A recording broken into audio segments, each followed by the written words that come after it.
அழகான காட்டில் நாங்கள் வாழ்கிறோம். இது மிகவும் மகிழ்ச்சியான இடம். எங்கள் சாகசம் இப்போது தொடங்குகிறது.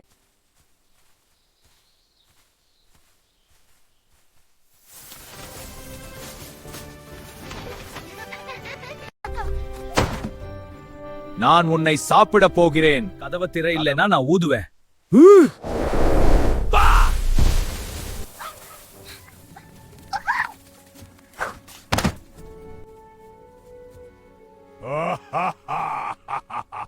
இப்போது எனக்கு 2 பன்றிகள் சாப்பாடாக கிடைச்சிருக்கு.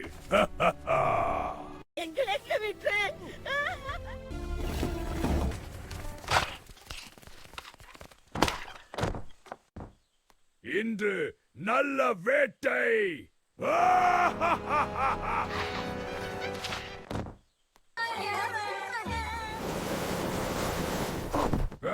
எவ்வளவு ஊதினாலும் அந்த கல்லாலான வீடு உடையல. இந்த கல்வீடு ரொம்ப பாதுகாப்பா இருக்கு. ஆமா, இப்ப நாம சந்தோஷமா வாழலாம். இந்த வீட்டுல நமக்கு எந்த கவலையும் இல்லை. ஆமா, அவசரப்படாமல் சிரமப்பட்டு நல்லா செய்த வேலைதான் நம்மை பாதுகாக்கும். சரியா சொன்னீங்க. மற்றும் ஒரு இனிமையான கதையோடு நாங்கள் உங்களை சந்திக்கிறோம். லைக் மற்றும் சப்ஸ்கிரைப் பண்ணுங்க மக்களே. வீடியோ பார்த்த அனைவருக்கும் நன்றி.